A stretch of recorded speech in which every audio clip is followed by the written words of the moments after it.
असे प्रश्न बरेच वेळेस आपल्याला वेगवेगळ्या परीक्षांमध्ये विचारतात. ठीक आहे, बघा आता असे प्रश्न माहिती का आपण नेमकं कळत नाही काय करायचे. बघा प्रश्नामध्ये ना आपल्याला काय दिलं का टक्के दिले, इथं पण टक्के दिले आणि आपल्याला टक्के काढायचे सांगितले. जेव्हा असा प्रश्न दिला असेल तर आपल्याला जास्त वेळ लागत नाही काढायला. बघा अशा पद्धतीने काढू शकतो. कारण एकदा एका वस्तूच्या किमतीत सुरुवातीला 20% कपात झाली. आता बघा 20% म्हणजे आपण काय करतो का 20% लिहिताना 1/5 लिहितो. ठीक आहे, 1/5 लिहितो. ह्या गोष्टी तुम्हाला माहित असतात. ठीक आहे, जर माहित नसेल तर 20% ला आपण कसं लिहितो बघा 20% लिहितो 20/100 म्हणजे 20×1 = 20 20×5 100 अशा पद्धतीने आपल्याला 1/5 लिहित असतो. ठीक आहे, पुढे काय घेतलं केली नंतर 10% वाढ केली. काय घेतलं 10% वाढ. 10% वाढ म्हणजे याला आपण काय लिहितो 1/10 लिहितो. ठीक आहे, आता व्यवस्थित लक्ष द्या. पहिले काय घेतलं 20% कपात म्हणजे हे वजामध्ये. ठीक आहे, आणि खाली काय घेतलं 10% वाढ म्हणजे हे प्लस मध्ये. ठीक आहे, आता करायचं कसं लक्षात द्या. बघा काय सांगितलं खाली संख्या दिसतेच ठेवायची. बघा 5 वर 1 ची घट म्हणजे काय 5 वर 4 ची घट. ठीक आहे, म्हणजे 1 ची घट म्हणजे 4. ठीक आहे, त्याच पद्धतीने 10 वर 1 ची वाढ म्हणजे झाले 10/11 झाले. ठीक आहे, बघा काय केलं मी 5 वर 1 ची वाढ केली 5 वर 1 ची घट केली म्हणजे काय झालं 5 वर 4 झालं. ठीक आहे, आणि 10 वर 1 ची वाढ केली म्हणजे 10/11 झाली. ठीक आहे, आता काय करायचं बघा नेक्स्ट टाइम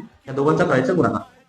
या दोघांचा करायचा गुणाकार 10×5 = 50 11 किती होतात 44 होतात. व्यवस्थित लक्ष द्या मी काय केलं बघा 20% लिहून घेतलं 10% लिहिलं. काय सांगितलं 20% कपात म्हणून वजा केलं. ठीक आहे, आणि काय सांगितलं 10% वाढ म्हणून प्लस केलं. ठीक आहे, बघा पुढे बघा आता मी काय केलं समजा 5 ला 5 वर 1 ची घट केली म्हणजे 5 4 दिले. ठीक आहे, 10 वर 1 ची वाढ केली 10/11 दिले. असे प्रश्न बऱ्याच वेळेस आपल्याला विचारत असतात. ठीक आहे, बघा मग आता काय 50 झालं बघा कमी झाले 50 वर 44 म्हणजे कमी झाले. किती कमी झाले 6. किती कमी झाले 6. बघा 50 44 किती कमी झाले 6 कमी झाले. कितीवर 50 कितीवर 50. ठीक आहे, आणि टक्केवारी काढायची दुसरी आपण काय करतो गुणीला 100 करतो. 50 × 50 50 × 100 6×12 म्हणजे एकंदरीत आपण असू शकतो मूळच्या किमतीमध्ये 12% वाढ झाली. सॉरी 12% घट झाली वाढली झाली घट झाली का तर निगोशिएटिंग काय झालं कमी झालं. जर वाढलं असतं तर काय झालं असतं वाढ झाली असते. ठीक आहे, तर मित्रांनो हा प्रश्न तुम्ही सोडून बघायचा स्वतः सोडायचा. ठीक आहे, प्रश्न काय एका किमतीत सुरुवातीला 10% वाढ झाली. ठीक आहे, पहिले कपात वाढ झाली पुढे काय नंतर 10% घट झाली तर पुढच्या किमतीत किती टक्के वाढ किंवा घट झाली. ठीक आहे, हा